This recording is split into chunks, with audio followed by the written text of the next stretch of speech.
जय गजानन जयच संस्कृतम। भगवान श्री अवधूत महाराज यदूंना उपदेश करतायत आणि त्यासाठी जेव्हा यदूंनी प्रश्न विचारला की आपल्या या आनंदाचं शांतीचं रहस्य काय, त्यावर त्यांनी सांगायला सुरुवात केली, राजन मी आजपर्यंत 24 गुरु केले। या 24 गुरूंपैकी पहिला गुरु, त्याचं वर्णन करताना महाराज भगवान दत्तात्रेय सांगतायत, मी पहिला गुरु पृथ्वीला केलेला आहे। किती मजेदार रचना आहे, लक्षात घ्या। का पहिला गुरु पृथ्वी? वेगवेगळ्या अंगाने समजून घेता येईल आपल्याला, त्याच्या मागचं रहस्य आपल्याला उलगडून पाहता येईल। पहिला गुरु पृथ्वीला केलं कारण पृथ्वी माता आहे आणि भारतीय संस्कृती मातेला आरंभ वंदनाचा मान देते। म्हणून पहिल्यांदा मातृदेवो भव, मग पितृदेवो भव, मग आचार्य देवो भव, शेवटी अतिथी देवो भव, ही पद्धती आहे आपल्याकडची। म्हणून पहिलं वंदन कोणाला? तर मातेला, आणि भू माता आहे। भारतीय संस्कृती सगळ्या गोष्टींकडे, ज्या ज्या गोष्टीच्या आधारे आपलं जीवन पुष्ट होतं, तुमचं माझं जीवन समृद्ध होतं, सुलभ होतं, त्या प्रत्येकाला मातृत्वाच्या दृष्टीने पाहायला शिकवते। किती मजेदार रचना आहे। म्हणून आपण पृथ्वीला पृथ्वी नाही म्हणत, भूमाता म्हणतो।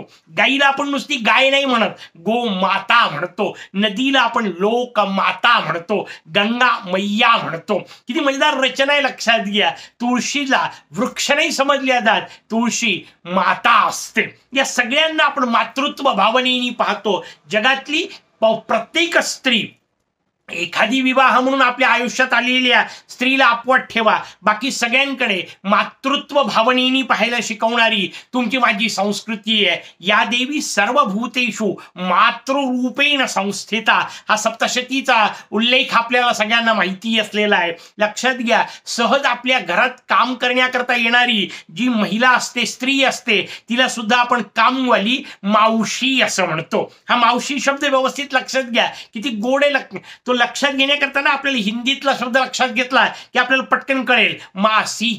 आणि मासी म्हणजे मा जैसी, ती आई सारखीच आहे, म्हणून तिला मावशी म्हणण्याची पद्धती आहे। मातृत्वाचं वंदन हे पहिलं वंदन आहे। आणि मग भारतीय संस्कृती अनेक दृष्टीने आपल्याला हे वैशिष्ट्य समजून घेता येतील। सगळ्या देवांचे नाव तुम्ही पहा, पहिल्यांदा जगदंबेचं नाव आहे म्हणून सीता राम म्हणतो, राधा कृष्ण म्हणतो, पार्वती परमेश्वर म्हणतो, सिद्धी विनायक म्हणतो। किती मजेदार रचना आहे। जगदंबेचं नाव आधी आहे, नंतर भगवंताचं नाव, कारण माता हा आरंभ वंदनाचा विषय। म्हणून भगवान दत्तात्रेय जेव्हा गुरूंची सूची सांगायला सुरुवात करतात, पहिला मान मातेला दिला, पृथ्वीला दिला।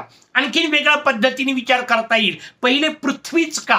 तर त्याचं उत्तर आहे, तुमच्या माझ्या जीवनात प्राबल्य तिचंच आहे। म्हणजे जसं पंचमहाभूतापासून आपला देह तयार झाला, हे जरी खरं असलं तरी त्यात सर्वाधिक्य हा कोणत्या भूताचा विषय आहे? तर तो पृथ्वी तत्वाचा। म्हणून आपल्या शरीरामध्ये पृथ्वी तत्वाचं प्राबल्य आहे, म्हणूनच या देहाला पार्थिव देह असं म्हणतात। पृथ्वीपासून तयार झालेला या अर्थाने पार्थिव शब्द आहे। या पृथ्वीपासून तयार केलेली भगवंताची जरी मूर्ती असेल तरी त्या गणेश मूर्तीला आपण पार्थिव गणेश मूर्ती असं म्हणतो, व्रताला पार्थिव गणेश व्रत असं म्हणतो। पृथ्वी तत्वाचं प्राबल्य त्याच्यामध्ये आहे, बाकी चारही आहेतच, पण पृथ्वी तत्वाचं महत्व। आणि म्हणून पहिला विषय कोणता? तर हा देह पृथ्वी तत्वाचा असल्यामुळे या देहाशी संबंधित तत्व म्हणून पृथ्वी तत्व हे प्राधान्याने येणारं तत्व आहे। पहिल्यांदा त्याचा क्रम आपल्या समोर सांगितला आणि म्हणून भगवान दत्तात्रेय महाराज पहिला गुरु सांगतात पृथ्वी। काय शिकले? एक एक गुरु त्यांनी सांगितला, त्या एकेका गुरुपासून शिकले काय, त्याचा उपदेश ते महाराज यदूंच्या निमित्ताने आपल्या समोर ठेवतायत। आपल्याला ते समजून घ्यायचंय। ते म्हणतात, मी पृथ्वीकडून सहनशीलता नावाची गोष्ट शिकलो।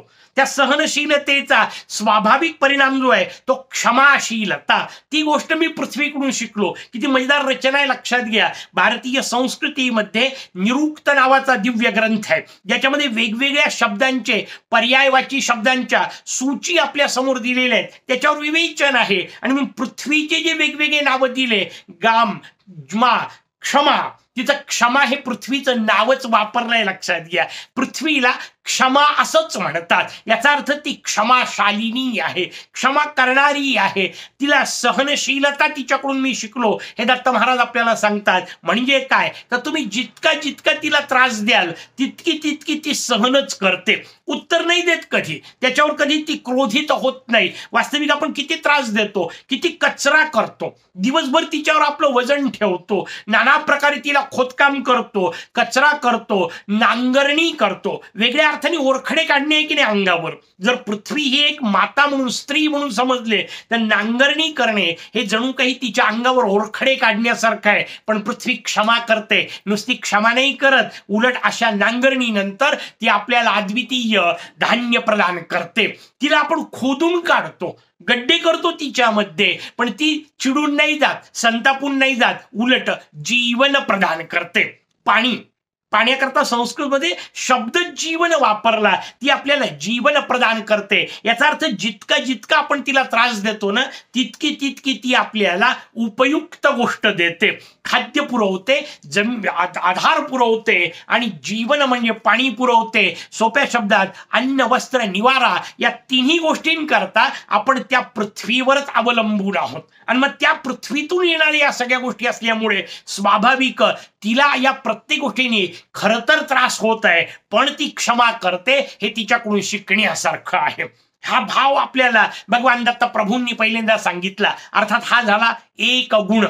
पण महत्वाची गोष्ट लक्षात घ्या, एवढा एकच गुण म्हणजे पृथ्वी नावाचा पहिला गुरु सहनशीलता, क्षमाशीलता हा तिच्याकडून प्राप्त केलेला गुण, एवढाच जर विचार आपण करणार असून आणि एवढंच जर शिकणार असून ते या संपूर्ण उपदेशाचा आणि या संपूर्ण आपल्या उपक्रमाचा गाभाच गमावला जाईल.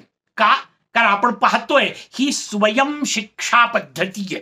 स्वयंशिक्षा याचा अर्थ मी शिकायचंय, मी समजून घ्यायचंय. भगवान दत्तात्रेयांचा संवाद, यदूंच्या सोबत असलेला संवाद हा आधार आहे.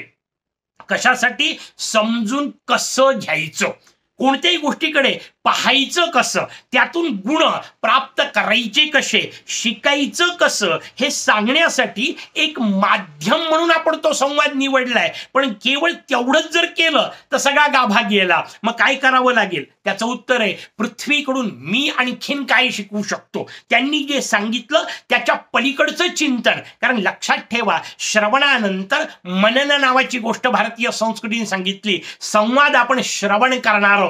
तो श्रवण केल्यानंतर नुसता ऐकायचा नाहीये, नुसता पाठ करून ठेवायचा नाहीये, त्याच्या पलीकडची गोष्ट मनन करायचंय. याचा अर्थ मी त्याच्यावर चिंतन करणार, विचार करणार. यार दत्तप्रभूंनी जर पृथ्वीकडून हा गुण प्राप्त केलेला असेल तर मी आणखीन काय प्राप्त करू शकतो, मी त्याकडे कसं पाहू शकतो, ही दृष्टी देणे हा संवादाचा खरा हिशोब आहे. तो संवादाचा मूळ उद्देश आहे आणि तो उद्देश आपल्याला व्यवस्थित लक्षात घेतला पाहिजे. मग पृथ्वीचं आणखीन काय चिंतन करता येईल, पृथ्वीकडून मी काय काय प्राप्त करू शकतो. मग पृथ्वीच्या प्रत्येक गोष्टीचं शांतपणे निरीक्षण करत गेलो, कारण त्याच्यातूनच आपल्याला प्राप्त होणार आहे. लक्षात ठेवा, निसर्गापेक्षा मोठा गुरु नाही आणि निरीक्षणापेक्षा मोठं शास्त्र नाही. निरीक्षण करा, एक एक गोष्ट आपल्याला उलगडत जाईल. पहा, काही गोष्टी आपल्या समोर ठेवण्याचा प्रयत्न करतो. पहिली गोष्ट, पृथ्वीवर सगळ्यात वर काय आहे? त्याचं उत्तर आहे कचरा आहे. त्याच्या खाली काय आहे? धूळ आहे. त्याच्या खाली गेल्यावर माती आहे. आणखीन खाली गेले तर सुपीक माती आहे. आणखीन खाली गेले तर मगाशी म्हटलं तसं पाणी लागेल. त्याच्याही पेक्षा खाली गेले तर वेगवेगळ्या प्रकारचे खनिज लागतील. आणखीन खाली गेले तर अत्यंत दुर्मिळ अशा प्रकारचे रत्न प्राप्त होतील. किती मजेदार रचना आहे, लक्षात घ्या. जेवढं जेवढं तुम्ही खोल जाल ना तितकं तितकं तुम्हाला बहुमूल्य काहीतरी मिळणार आहे, अद्वितीय काहीतरी मिळणार आहे, दुर्मिळ काहीतरी मिळणार आहे. मग ही रचना आपल्याला पृथ्वी तत्वापासून या पार्थिव देहापर्यंत लावायची आहे.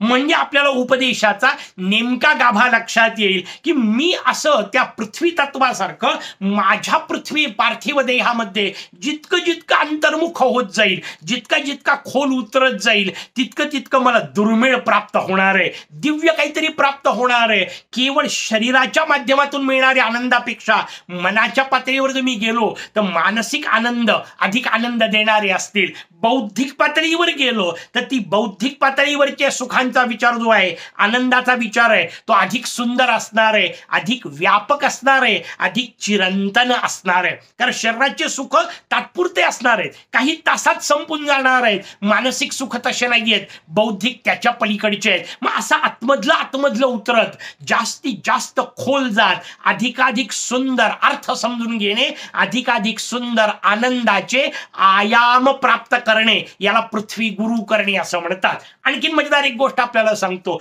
पृथ्वी सतत फिरत आहे. अखंड भ्रमणशीलता हा पृथ्वीचा गुण आहे, तो आपल्यात आला पाहिजे. अखंड कृतिशीलता हा तिचा गुण आहे, पण ती नुसती फिरते नाही. त्या फिरण्यात आणखीन एक मजेदार गोष्ट आहे, लक्षात घ्या. कशी फिरते त्याचं उत्तर आहे, ती पश्चिमेकडून पूर्वेकडे फिरते. आणि तिची ही जी गती आहे, तिची ही जी दिशा आहे ना, ती दिशा फार महत्वाची आहे, लक्षात घ्या. पश्चिमेकडून याचा अर्थ समजून घेतला पाहिजे, पूर्वेकडे याचा अर्थ समजून घेतला पाहिजे. पूर्व दिशा याचा अर्थ सूर्योदयाची दिशा आहे. आणि म्हणून सूर्याभिमुख असलं पाहिजे, तेजाभिमुख असलं पाहिजे, हा त्यातला पुढचा अर्थ आहे. आणि मजेदार रचना लक्षात घ्या, तुमच्या माझ्या देशाचं नाव भारत आहे. किती सुंदर नाव आहे, लक्षात घ्या. भा शब्दाचाच अर्थ आहे तेज, रत शब्दाचा अर्थ त्यामध्ये आसक्त असलेला. भा म्हणजे तेज, भा म्हणजे ज्ञान, त्यामध्ये जो रत तो भारत. आम्ही भारतीय आहोत म्हणजे काय, ज्ञानरत असलो पाहिजे, तेजोन्मुख असलो पाहिजे, सूर्योन्मुख असलो पाहिजे, सूर्याकडे जाण्याची तुमची माझी प्रवृत्ती असली पाहिजे. पार्थिवत्वातून उठायचंय. म्हणून आपल्याला कमळाचं एक उदाहरण देतो, आपल्या लक्षात येईल. कमळ चिखलात जन्माला येतं, काही बिघडत नाही, जन्म चिखलात झाल्याने वाईट नाहीये. पण लक्षात घ्या, कमळ चिखलात जन्माला आलं तरी चिखलात संपत नाही. मग ते काय करतं, त्याचं उत्तर ते वरच्या दिशेने प्रवास सुरू करतं. ही जी ऊर्ध्वगामिता आहे ना, ही आपल्याला समजून घेतली पाहिजे. ते वर येतं, वर आलं की काय होतं, पाण्यात येतं. पाव कशी मजेदार रचना आहे. पाण्यात आल्याबरोबर काय परिणाम होतो, त्याचं उत्तर आहे चिखल धुतल्या जातो. पार्थिवत्वातून आता जलतत्वापर्यंत पोहोचले, जलतत्वातून ते कमळ आणखीन वर येतं, वायू तत्वामध्ये येतं. आणि वायू तत्वात आलेलं ते कमळ सूर्योन्मुख होतं. तेज तत्वाच्या दिशेने ते आपल्याला स्वतःचं जीवन पलटवतं, तेज तत्वाच्या दिशेने ते आकर्षित झालेलं असतं. आणि म्हणून पृथ्वी तत्वापासून तेज तत्वापर्यंतचा प्रवास करतं. म्हणून ते कमळ भगवंताला सुद्धा मस्तकावर घ्यावं वाटतं. भगवंताच्या चरणी कमळाला समर्पित करताना माझी अशी अवस्था असली पाहिजे, ही भावना ठेवून समर्पित करा. म्हणजे त्यातली खरी रचना जी आहे ती आपल्याला लक्षात येईल. माझं जीवन असं पार्थिवत्वातून विकसित होणारं असलं पाहिजे, पूर्वाभिमुख असलं पाहिजे. पश्चिम शब्दामध्ये सूर्याच्या मावळण्याचा विषय आहे. सूर्य तिथे संपणार आहे, त्याचा प्रवास त्या दिवशी पुरता, पण तिथे प्रवास संपण्याचा विषय, मावळतीचा विषय. मावळतीच्या दिशेने माझा प्रवास नसला पाहिजे, माझा प्रवास पश्चिमेकडून पूर्वेकडे असला पाहिजे. मावळतीतून मी उदयाच्या दिशेने असलो पाहिजे. उपनिषदांनी आपल्याला जे तत्वज्ञान सांगितलं, सगळ्यांना पाठ असलेले विषय, तमसोमा ज्योतिर्गमय, मृत्योर्मा अमृतम गमय.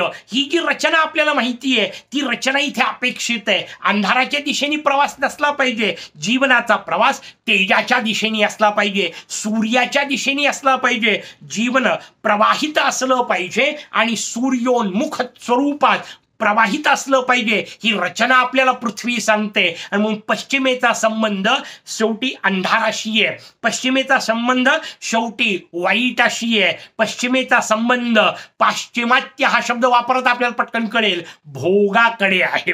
आणि म्हणून पाश्चिमात्य संस्कृती भोगप्रधान संस्कृती आहे. तुमची माझी भारतीय संस्कृती त्यागप्रधान संस्कृती आहे, योगप्रधान संस्कृती आहे. आणि त्याच्यामुळे भोगप्रधान जीवनापासून योगप्रधान जीवनाच्या दिशेने आपला जो प्रवास आहे, तो प्रवास आपल्याला सांगतेय पृथ्वी. मग आपल्याला पृथ्वीकडून शिकायचं काय आहे, तर भोगाकडून योगाकडे जाणे, भोगाकडून तेजाकडे जाणे, हा जो विषय आहे तो समजून आपल्याला पृथ्वीकडून घेता येतो. म्हणून पृथ्वीच्या माध्यमातून आता सांगितल्या तशा गोष्टी पहिल्यांदा भगवान दत्तात्रेयांनी सांगितलेली सहनशीलता, क्षमाशीलता, आपण सांगितलं तसं जितकं अंतर्मुख व्हाल तितके अधिक दुर्मिळता प्राप्त होते, हा विषय आणि आपला प्रवास पश्चिमेकडून पूर्वेकडे असला पाहिजे. या सगळ्या गोष्टी पृथ्वीच्या माध्यमातून शिकता येतात. एक दत्तप्रभूंनी सांगितली होती. पुढचे दोन अर्थ मी आपल्या समोर ठेवले या निरूपणाच्या निमित्ताने. अर्थात इथेही संपणार नाही. हेच तीन अर्थ लक्षात ठेवाल तर पुन्हा मगाशी म्हटलं तसं याचा गाभाच गायब होईल.